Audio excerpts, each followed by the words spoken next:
నమస్కారం. I dream ప్రేక్షకులకు స్వాగతం. లలిత సహస్రనామం చాలామంది చదువుతూ ఉంటాం.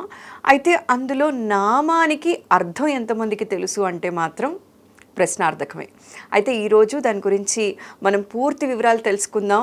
ప్రతి నామానికి అర్థం సవివరంగా తెలుసుకుందాం. ఈరోజు మనతో పాటు మన స్టూడియోలో ఉన్నారు ప్రముఖ జ్యోతిష్య వాస్తు పండితులు మరియు లలిత ఉపాసకులు నానాజీ పట్నాయక్ గారు. వారిని అడిగి తెలుసుకుందాం. నమస్కారం గురూజీ. శ్రీమాత్రే నమః. గురూజీ, లలిత సహస్రనామం కొన్ని సంవత్సరాల నుంచి చేస్తున్నప్పటికీ కూడా అందులో నామాలకి అర్థం తెలియని వాళ్ళు కూడా ఉన్నామండి. అయితే ప్రతి నామానికి అర్థం తెలిస్తే ఆస్వాదిస్తూ అమ్మవారికి ఇంకాస్త దగ్గరయ్యే అవకాశం ఉంటుంది, అమ్మవారి పాదాలు గట్టిగా పట్టుకోవచ్చు అనేది నేను భావిస్తున్నానండి. సో అలా అర్థం తెలుసుకోవాలి అనుకునే వాళ్ళందరికీ కూడా, వాళ్ళందరి కోసం మనం కంటిన్యూస్గా కొన్ని వీడియోస్ లాగా చేస్తూ, ఎపిసోడ్స్ లాగా కొన్ని నామాలు తీసుకుంటూ దానికి అర్థాన్ని సవివరంగా మా ప్రేక్షకులకు తెలియచేస్తారని అనుకుంటున్నానండి. ఈరోజు మొదలుపెట్టి శ్రీమాత్రే నమః అనే నామం దగ్గర నుంచి కూడా మనం స్టార్ట్ చేద్దాం. శ్రీ మహారాజ్ని శ్రీమత్ సింహాసనేశ్వరి చెప్దాము. అయితే దీనికంటే ముందు అందరూ తెలుసుకోవాల్సిన విషయం ఏమిటి అంటే, వీటిని అపౌరుషములు అంటారు. అపౌరుషములు అంటే ఎవరు రచించినటువంటిది కావు ఇవి. ఓకే. ఇప్పుడు కొన్ని ఉన్నాయి, వాళ్ళు రచిస్తారు, కొన్ని ఇవి రచించినవి కాదు, వేదముతో సమానం ఇవి. ఓకే. ఎందుకు అంటే ఆ నిండు సభలో బండాసురుడికి సంబంధించి, అంటే బండాసురుడు వీళ్ళందరినీ ఇబ్బంది పెడుతున్నారంటే అమ్మవారు అవతారం దాల్చి అయిపోయిన తర్వాత నిండు సభలో చెప్తారు, అమ్మవారిలో నుంచి 8 కిరణాలు బయటకు వస్తాయి. ఆ 8 కిరణాలు రూపాల్లో బయటకు వచ్చి వాళ్ళు వసిన్యాది వాగ్దేవతలు అంటారు వాళ్ళని. ఆ వసిన్యాది వాగ్దేవతలు ఎవరైతే ఉన్నారో వాళ్ళు అమ్మవారి గురించి కీర్తించారు. అందుకే వసిన్యాది వాగ్దేవత ఋషయ అంటారు. అంటే ఋషులు ఎవరు? ఈ అమ్మవారి, ఈ లలిత సహస్రనామాల కంటే వసిన్యాది వాగ్దేవతలు అంటే అమ్మవారే ఆ రూపంలో బయటకు చెప్పింది. కాబట్టి ఏంటి, ఈక్వల్ టు వేదం. అంటే మీరు ఒక్క నామం చదువుతుంటే వేదమంత్రానికి ఎటువంటి శక్తి ఉంటుందంటే, మీకు ఉన్నటువంటి ఎటువంటి పాపము, ఎటువంటి దోషము చేశారు తెలుసో తెలియకో, అజ్ఞానంలో పోయిన జన్మలో చేశారో, ఈ జన్మలో చేశారో, ఏది చేశారు, ఒక్క నామం అట పట్టుకొని మీరు కనుక రెగ్యులర్గా చేయగలిగితే మీకు ఎన్ని జన్మలు, కొన్ని 100 జన్మల పాపాలని కూడా అది దగ్ధం చేసి ఇంకా ఏమైనా మిగులున్నాయా అని అడుగుతుందట. అంత గొప్పది. అయితే దీనికి ఏమిటంటే అమ్మా, ఫస్ట్ మనకి స్పృహ ఉండాలి. ఏదో రచించింది కాదు, ఇది ఈక్వల్ టు వేదం. సో నేను దీన్ని స్పష్టంగా పలకాలి, దీన్ని ఇంత పూనికతో పలకాలి. ఇది ఒక దీంట్లో మనం రెగ్యులర్గా కానీ చేస్తూ ఉంటాం, దీనికి మించింది లేదనిపిస్తుంటుంది అసలు. ఓకే. అయితే మనం ఈరోజు ఒక లైన్ గురించి చెప్తాను అనుకున్నాం కదా గురుజీ. ఇందులో ప్రధానంగా మొదటి నామం మీరు ఇందాక అన్నట్టుగా శ్రీమాత. శ్రీమాత. శ్రీ అంటే ఏమిటి అంటే, శ్రీ అంటే మనం విభూది. శ్రీ అంటే యాక్చువల్ చెప్పాలంటే అమ్మవారు శ్రీ శబ్దంతో, కొంతమంది చూడండి ఎవరికైనా పేరు ముందు శ్రీ రాయిపోతే కూడా కోపం వస్తుంది. విభూది అంటే అర్థం ఏంటో చెప్తాను ఫస్ట్. సూర్య కిరణాలు, సూర్యుడు ఉన్నాడు, సూర్యుడు నుంచి వచ్చే కిరణాలు సూర్యుడికి ఉండేటువంటి విభూది. ఇప్పుడు నీరు ఉందమ్మా, నీళ్ళల్లో దాహం తీర్చేటువంటి గుణం నీటి యొక్క విభూది. ఓకే. టీచర్లో జ్ఞానం విభూది, ఒక ఆటగాళ్ళలో టాలెంట్ విభూది. ఓకే. విభూది అంటే దాంట్లో ఉండేటువంటి మెయిన్ ఎసెన్స్.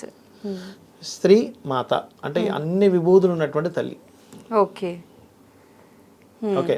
అయితే ఇక్కడ ఎవరైనా సరే జన్మజాతకంలో కనుక, ఎవరికైనా జన్మజాతకంలో ఇన్సెక్యూరిటీ ఫీలింగ్ ఉంటుంది చూసారా, అమ్మో నాకేమవుతుందో. కొంతమందికి ఉంటుందమ్మా, అమ్మ నాకేంటో, నాకు రేపేంటో, ఎల్లుండి ఏంటో, నా జీవితం ఏంటో, నేను ఎలా సర్వే అవుతాను భయపడుతూ ఉంటారు. అలాంటి వారు కనుక శ్రీమాత్రే నమః అంటే, అమ్మా నీకు నమస్కారము, ఈ జగత్తును మొత్తం తల్లిగా ఉన్నటువంటి నీకు నమస్కారం. అయితే ఎలాంటిది, అన్ని జీవుల్లో ఉండేటువంటి మదర్లీ నేచర్ ఈజ్ అమ్మవారు. ఓకే. ఎక్కడి నుంచి వస్తుందమ్మా మర్చిపోండి. ఒక పిచ్చుకుంది, ఒక పిట్టుంది, దాని కడుపులో గుడ్లు ప్రారంభమయ్యాయి అనగా దానికి ఎట్లా తెలుస్తుందో ఏమో తెలియదు, ఎక్కడా నేర్చుకోదు, చక్కగా గూడు కట్టేస్తుంది, అక్కడ పొదుగుతుంది, దానికి తీసుకొచ్చి పెడుతుంది. ఎవరు నేర్పించారు చెప్పండి దానికి? సృష్టి. ఆ నేచర్ ఇన్బిల్ట్గా ఉంది చూసారా, మదర్లీ నేచర్, దట్ ఈజ్ అమ్మవారు. ఎవరిలోనైనా మదర్లీ నేచర్ ఉంది, దట్ ఈజ్ అమ్మవారు. ఓకే. అలా మీకు రక్షణ ఎవరిస్తారు? ప్రపంచంలో రక్షించే తత్వం ఎవరిది? అమ్మదే. ఫస్ట్ మదరే ప్రొటెక్షన్. తండ్రి బయటికి వెళ్ళి సంపాదిస్తాడు, జాబ్ చేస్తాడు, తీసుకొచ్చి పెడతారు, అది ఉంది. తండ్రి పాత్ర తండ్రిది ఉంది, బాధ్యత. నేను తక్కువ చేయట్లేదు. కానీ కంప్లీట్గా కడుపులో పెట్టుకొని కాపాడేటువంటి రక్షణ శక్తి దగ్గర నుంచి పెంచి పెద్ద చేసే వరకు ఉండేటువంటిది ఏదైతే ఉందో అమ్మ. అందుకే శ్రీమాత్రే నమః అనుకుంటే రక్షణ శక్తి మనకు వస్తుంది. ఓకే, అమ్మవారు ఎప్పుడు రక్షిస్తూ ఉంటారు.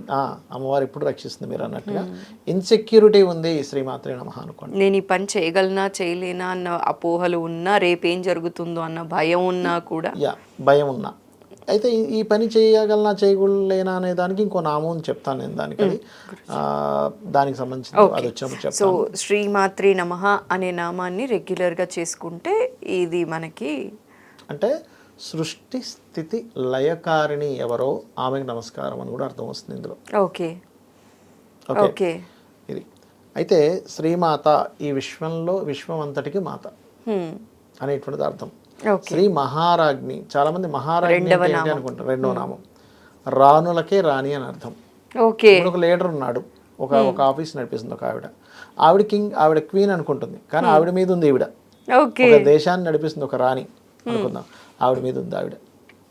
ఓకే, శ్రీ మహారాజ్ని అంటే రాణులకే రాణి.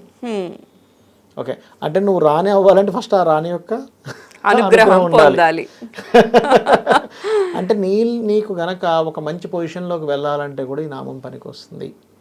అంటే ఆఫీస్లో ఎక్కడైనా వర్క్ చేస్తున్న వాళ్ళు అప్గ్రేడ్ అవుతూ వెళ్ళాలి అంటే ఇప్పుడు ఫస్ట్ నామము, సెకండ్ నామం, థర్డ్ ఇంకోటి ఉండదు. శ్రీమాత, శ్రీ మహారాజ్ని, శ్రీమత్ సింహాసనేశ్వరి అనేది. సింహాసనేశ్వరి అంటే ఏంటి? ఆమె ఎక్కడుంది? సింహాసనం మీద కూర్చొని ఉందట. శ్రీమాత అయి, అమ్మవారై, రాణులకి రాణై సింహాసనం మీద కూర్చుంది. ఆ సింహాసనం ఎక్కడ ఉందంటే నీ హృదయంలో ఉందని చెప్తుంది శాస్త్రం. హృదయంలో కూర్చొని ఈ మొత్తం బయట ఉండేటువంటి బ్రహ్మాండాన్ని, లోపల ఉండేటువంటి పిండాండాన్ని నడిపిస్తుంది ఆవిడ. అయితే ఈ సింహాసనం మీద కూర్చొని ఉంది అని ఈ 3 నామాలు కలిపి ఎవరైతే చేస్తారో వాళ్ళకి ఉద్యోగ ప్రాప్తి. 3 నామాలు కలిపి చేసుకోవాలి. ఎందుకు? రక్షణ శక్తి. ఇన్సెక్యూరిటీ, మనకు జాబ్ వస్తే ఇన్సెక్యూరిటీ ఉండదు. అమ్మ నాకేంటి, నాకు జాబ్ ఉంది హ్యాపీగా అనేటువంటి సెక్యూరిటీ ఫీలింగ్. ఇన్సెక్యూరిటీ ఫీలింగ్ ఎప్పుడెప్పుడు జరుగుతుంది? జాబ్ లేకపోయినా, ఎవడో ఏదో చేస్తాడన్నా, ఇవన్నీ కదా. అప్పమ్మో రేపొద్దున అప్పు ఎలా కట్టాలి, జాబ్ చూస్తే లేదనుకుంటుంటాం, డబ్బులు రావట్లేదు అనుకుంటుంటాం. ఎందుకు? కారణం ఏంటి? జాబ్ లేదని. సో రక్షణ శక్తి అమ్మవారే సృష్టి స్థితి లయ కారకురాలు కాబట్టి తను రక్షిస్తుంది. రాణులకే రాణి, తాని మెయిన్ హెడ్. నీకు ఇక్కడ జాబ్ రావాలని తనే మెయిన్ హెడ్. సింహాసనం, ఆవిడ సింహాసనం మీద కూర్చుందని మీరు కీర్తిస్తే మీకు సింహాసనం ఇస్తుంది, అదే మీ సీటు. ఇప్పుడు అదే కదమ్మా, ఇప్పుడు నా పోస్ట్ ఏంటి అంటే చెప్తారు, మీరు కలెక్టర్ అనా, జిఎం అనా, లేకపోతే మేనేజర్ అనా కదా. ఇప్పుడు శ్రీమాత, శ్రీ మహారాజ్ని, శ్రీమత్ సింహాసనేశ్వరి. దీనికి ముందు ఓము, లాస్ట్లో నమః కలుపుకొని ఓం శ్రీమాత శ్రీ మహారాజ్ని శ్రీమత్ సింహాసనేశ్వరియే నమః. ఓకే, ఇది చేసుకుంటే రక్షణ శక్తి లభిస్తుంది, జాబు వస్తుంది, ఇన్సెక్యూరిటీ ఫీలింగ్ పోతుంది, ఇవి జరుగుతాయి. అయితే ఇది చేసుకునే విధానం ఎట్లాగా అంటే ఎప్పుడు కూడా కౌంటింగ్ చేయకూడదు. ఓకే, చేసేటప్పుడు 108 జపమాల పెట్టుకుంటాం. తిప్పుకోండి, మీకు తప్పులేదు. కానీ నేను అనేది ఏంటంటే మీరు ఒక 20 నిమిషాలు, అరగంట, 40 నిమిషాలు చేస్తే ఇంకా మంచిది. నిమిషాల వైజ్ చూసుకోవాలి. నిమిషాల వైజ్ అలారం పెట్టేసుకొని చక్కగా ఆస్వాదిస్తూ చేయండి.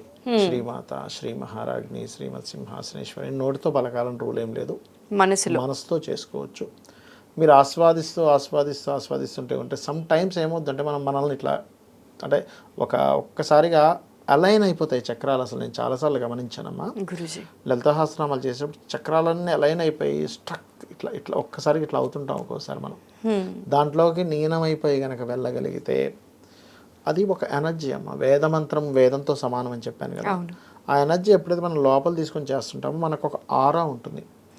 ఈ గ్రహాలు, నవగ్రహాల నుంచి వచ్చేటువంటి ఎనర్జీ ఏదైతే ఉందో, ఈ ఆరాలో ఉండే ఎనర్జీ దాన్ని కనెక్ట్ చేసుకుని లోపల తీసుకెళ్తుంది. ఇది ఎప్పుడైతే మంత్రంతో నిండుందో ఇది పాజిటివ్ అయిపోయింది మీ ఆరా. గ్రహశక్తి ఎలా వచ్చినా ఇక్కడికి వచ్చేసరికి పాజిటివ్గా మరి లోపలికి వెళ్తుంది.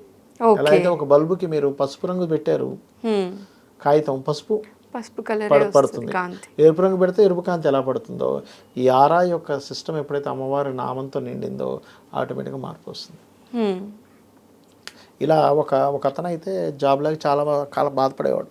గురుజీ. నేను చెప్పాను, బాబు నువ్వు ఇది చేసుకో అంటే, ఈ నామానికి ఎట్లా వస్తుంది సార్ అంటే, మీరు చేసుకొని చూడు నీకు తెలుస్తుంది అన్నాక ఆయన ఫస్ట్లో చేయలేదు. తర్వాత మళ్ళీ ఒక నెల రోజులు 15 రోజుల తర్వాత మళ్ళీ అడిగాడు, నువ్వు ఇది చేసి నువ్వు చూడు, నువ్వు ఎట్లాగో ఖాళీగానే కూర్చుంటున్నావు కదా, నీకు మళ్ళీ ఇది చేస్తే వస్తుందో రాదో ఎందుకు, చేసి చూడు, వస్తే వస్తుంది, లేకపోతే లేదు. నా నమ్మకం మీకైతే నమ్మకం ఉంది, ఖచ్చితంగా వస్తుందని తెలుసు. కానీ ఇప్పుడు ఎలా ఉంటుందంటే అమ్మ, లాజికల్ మైండ్ ఒక్కోసారి యాక్సెప్ట్ చేయదు. లాజిక్సే అడుగుతారు గురుజీ, ఎట్లా వస్తుంది అని అడుగుతుంటారు. నేనేమంటానంటేనమ్మా, ఇప్పుడు చూడండి, ఒక కొండ లోపల కప్పు ఉంటుంది, మీరు చూసే ఉంటారు. ఒకసారి కొండ పగలగడితే లోపల కప్పు ఉంటుంది. కొండలోకి ఎలా వెళ్ళింది కప్ప? తెలీదు. అక్కడ లాజిక్స్ వర్కౌట్ అవ్వవు. కొన్నిసార్లు కొన్ని ప్రపంచంలో కొన్ని దేశాలు ఉన్నాయి, అప్పున్న వైపు వెళ్ళిపోతుంటుంది కారు, డౌన్ వెళ్ళినట్టుగా. మీరు చూసారా? నీరు పోస్తే అప్ సైడ్ వెళ్ళిపోతుంటాయి, వాటర్ డౌన్లోకి కాకుండా. ఎందుకు అలా వెళ్తుంది? పల్లెం వైపు వెళ్ళాలి కదా అంటే, కొన్నిసార్లు మీకు లాజిక్స్ అప్లై అవ్వవు. ఎందుకంటే అన్ని లాజిక్స్ని అన్నిటిని నడిపించేది భగవత్ శక్తి. ఆ భగవత్ శక్తిని మీరు పట్టుకున్నారు, అదే నడిపిస్తుంది. మూలాన్ని పట్టుకున్నారు మీరు. ఆ మూలం పట్టుకున్నప్పుడు, మూలం ఎవరైతే నడిపిస్తున్నారో వాళ్ళని అడిగినప్పుడు ఎందుకు మారదు? అంతే కదమ్మా మరి. సో జాబ్స్కి ఎవరైతే ట్రై చేస్తున్నారో, లేదా జాబ్లో ఏదైనా ఆటంకాలు ఫేస్ చేస్తున్న వాళ్ళు, కానీ జాబ్లో మంచి పొజిషన్ కోసం ఎవరైతే ఎదురు చూస్తున్నారో, ప్రమోషన్స్ కోసం చూసే వాళ్ళందరూ కూడా ఈ 3 నామాలు కలిపి ముందర ఓం, లాస్ట్లో నమః పెట్టి కనుక ఒక 40 నిమిషాలు ప్రతిరోజు చేసుకోగలిగితే కనుక వాళ్ళు ఉన్నత ఫలితాలు అనేవి పొందొచ్చు. ఖచ్చితంగా పొందొచ్చు. చాలా చక్కటి ఇన్ఫర్మేషన్ ఇవాళ మా ప్రేక్షకులకు తెలియచేశారండి. ఇలాంటి నామాల గురించి మనం ఇంకా మిగతా నామాల గురించి కూడా వరుసగా మాట్లాడుతూ వద్దాం గురుజీ. ఇవాళకైతే ఇది మా వాళ్ళందరూ ఎవరైతే ఉద్యోగ అవకాశాల కోసం ఎదురు చూస్తున్నారో వాళ్ళందరికీ ఉపయోగపడే వీడియో చేసినందుకు, మాకు ఇన్ఫర్మేషన్ ఇచ్చినందుకు మరోసారి ప్రత్యేక ధన్యవాదాలు గురుజీ. శ్రీమాత్రే నమః. శ్రీమాత్రే నమః.